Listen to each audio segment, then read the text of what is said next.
Seguimos en esta conversación con el doctor Máximo Ernesto Jaramillo, especialista en temas de pobreza y desigualdad, doctor en sociología por el Colegio de México también, colaborador junto con el destacado académico Julio Volpini, gran académico con quien también hemos platicado en estos micrófonos de Agencia Central de Noticias. Y pues él es claro, él dice que la conclusión de este programa Prospera es el caso más grave de liquidación de programas sociales, el cual funcionó por 22 años y este cierre, a decir del académico, no está justificado. De hecho, en un artículo periodístico del doctor Julio Volpini, detalla precisamente la colaboración de un estudio minucioso sobre el programa, en donde ustedes tuvieron acceso a todos los documentos públicos de este programa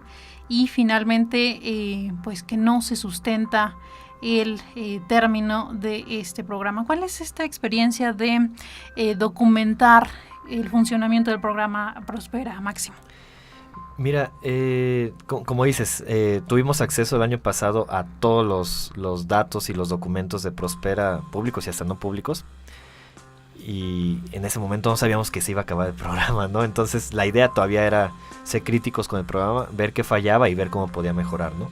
Ese era el detalle, ver cómo podía mejorar. Entonces, digamos que encontrábamos 4 errores específicos que eran los que veíamos como los más importantes del programa, ¿no? El primero es que se supone que el programa Prospera es un programa focalizado a las personas en pobreza extrema. En sus mismas reglas de operación es muy claro y dice que las familias que pueden acceder son solamente las familias que por algunos mecanismos que ellos hacen de encuestas y de ver con estas encuestas cuál es su nivel de pobreza, ver si está en pobreza extrema, son estas personas a las que está focalizado el programa. La realidad es que encontramos que falla mucho el programa en hacer esta focalización, digamos falla tanto en encontrar a las personas más pobres del país. Alrededor de la mitad de las personas en pobreza extrema del país no reciben el programa, o sea, no los está cubriendo. Y por otro lado, ese es, digamos, el error de inclusión, no está incluyendo a las personas que debería incluir. Y por otro lado está el error de exclusión, ese es el de exclusión, el que excluye a las personas que realmente deberían estar en el programa. Y por otro lado está el error de inclusión. ¿Qué quiere decir? Que están incluyendo, que están metiendo al programa a personas que realmente no son pobres extremos. Entonces, realmente, según las reglas de operación, no deberían recibir el programa, ¿no? Entonces, digamos, el error ahí que queremos destacar es que un programa focalizado, como es el Prospera, focalizado además al individuo, no focalizado a nivel territorial, no es que la focalización dijera vamos a ir a las comunidades con pobreza extrema o con el nivel de marginación más alto y a toda la comunidad le vamos a dar el programa. Pues no, realmente la focalización es individual. Entonces puede ser que el encuestador de Prospera llegue a una casa, levante los datos y resulte que esta familia sí debería recibir el programa y les dan el programa, y por cualquier otra razón a la casa de al lado resulta que no deben recibir el programa, a pesar de que las condiciones sean muy similares de pobreza. Entonces, lo primero es que los errores de focalización, a pesar de que el programa tiene un presupuesto suficiente para dar dinero a todos los pobres extremos, resulta que lo hace mal y da alrededor del 50% de sus beneficiarios no son pobres extremos, y deja fuera al 50% de los realmente pobres extremos, ¿no? Ese es un problema que Julio y que yo recientemente, Julio con más años, lo ha destacado mucho, que realmente el programa le es imposible focalizar bien el beneficio, ¿no? Y esto es algo que está documentado a nivel internacional. Por ejemplo, hay una organización que está basada en Reino Unido, se llama Development Pathways. Ellos se dedican a dar asesoría a gobiernos sobre programas de transferencias monetarias condicionadas, como el Prospera, y ellos encuentran que la realidad es que es muy difícil hacer esta focalización a nivel internacional. O sea, las fallas de Prospera son las fallas que hay a nivel internacional en otros programas similares. Es difícil encontrar a todos los pobres y es difícil no darle el beneficio a gente que realmente no es pobre extrema, ¿no? Ese es como el primer crítica, que es fundamental porque es una de las bases del programa, ser un programa focalizado.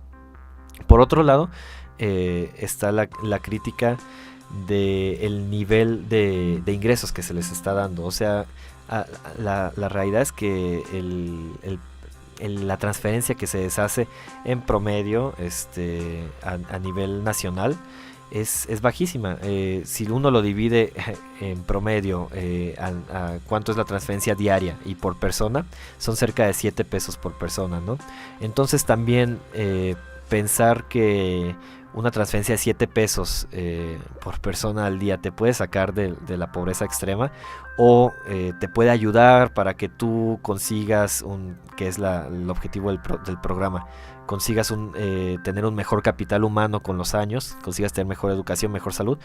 La realidad es que es algo que es poco creíble, ¿no? Que con unas transferencias tan pequeñas se pueda sacar de la pobreza extrema a las personas. No sé si... Sí, en ese sentido creo que varios actores políticos señalaban cómo es que las comunidades más pobres, en efecto, pues un avance dentro de los programas sociales tendría que ser que se les aumentara, ¿no?, la cantidad de recursos que ellos reciben, partiendo de que es un sector altamente vulnerable y que, como tú mencionas, son 7 pesos por día. Ahorita más adelante vamos a hacer el cálculo de cuánto se está proponiendo, por ejemplo, en algunos de los programas que ya tenemos claro, que reciba la gente, pero ustedes agregan esto como críticas para mejorar. Para mejorarlo, porque justo la idea, por ejemplo, ahí es que el monto debería ser mayor, ¿no? Justo como la lógica de estos programas a nivel internacional como el Prospera es que sean programas donde se gaste lo mínimo posible para tener los máximos resultados, ¿no?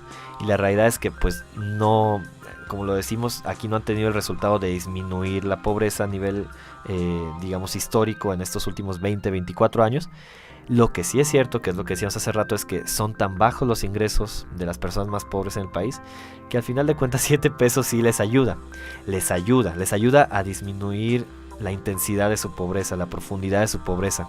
Lo que no les ayuda es a generar un cambio de tal manera que luego ya no necesiten la transferencia. La realidad es que les apoya en sus niveles de ingresos para vivir diario, pero eso no va a hacer que en 20 años ya no sean pobres, ¿no?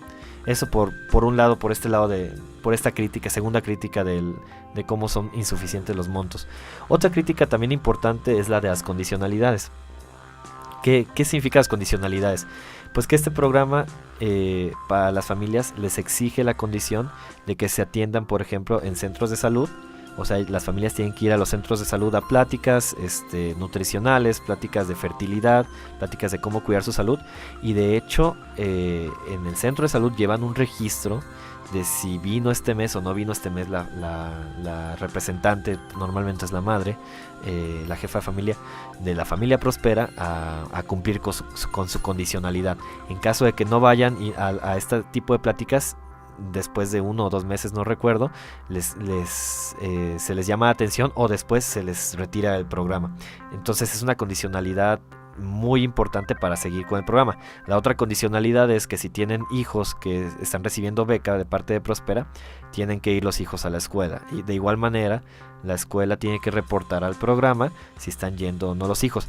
Esta crítica es muy importante porque es una de las que está utilizando el gobierno actualmente para decir que el programa había corrupción. Lo que están diciendo es que muchos de los centros de salud, de los médicos de los centros de salud o de los maestros de las escuelas, al final de cuentas cobraban como algún tipo de cuota para así reportar al programa si estaban cumpliendo o no las familias.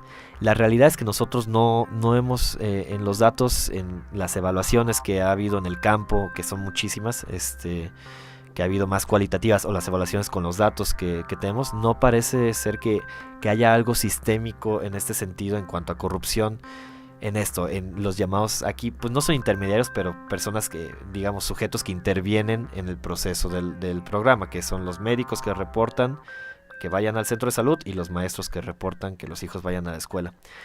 De todos modos, creemos que sí es una crítica importante quitar las condicionalidades, porque al final de cuentas, por ejemplo, quedan fuera del programa las localidades donde no hay centros de salud o donde no hay escuelas, que son claramente las más pobres, ¿no? Las más pobres, donde no hay ni siquiera infraestructura de salud o escolar, pues son las que al final de cuentas quedan excluidas del programa. Lo que hicieron apenas hace 2 años es que incluyeron un componente que le llaman sin condicionalidades, Prospera sin condicionalidades, y les dan menos dinero a cambio de que pues ellos no tienen que ir a ningún centro de salud y a ningún centro educativo. Entonces la crítica era, pues quitemos las condicionalidades. O sea, la realidad es que no estamos, o sea, para nosotros es un derecho humano el recibir es un derecho social y humano el recibir esta transferencia cuando las familias están en un nivel de profundidad tan grave de pobreza, que no podrías negarle el recibir este dinero solo porque no fueron al recibir alguna plática de nutrición al centro de salud, ¿no? Esta es como la tercera crítica que nosotros decimos. No sé si hay que decir algo. Estas críticas las vamos a comentar un poquito, las vamos a retomar al regreso de la pausa, porque en efecto se menciona, por ejemplo, que eran una simulación prácticamente, ¿no? Y esto de alguna manera da elementos para la nueva administración para retirar el programa, pero estamos viendo las luces y las sombras de este programa social, porque es importante tenerlo en panorama para hacer el análisis de los programas que ahora se presentan como la alternativa. Vamos a ir a una pausa más en este espacio, aquí en la Agencia Central de Noticias. Como siempre, son bienvenidos sus puntos de vista, sus comentarios, y estaremos en esta conversación al regreso de esta pausa. De acuerdo con cálculos, los beneficiarios de Prospera recibían en promedio 7 pesos diarios por persona, y aunque a partir de 2019 las becas del Sistema Nacional de Becas Benito Juárez darán 27 pesos diarios, el beneficiario deberá ser censado por algún servidor de la nación, cuya ubicación no es sencilla, aseguran expertos, y se presta a manipulación electoral por parte de Morena.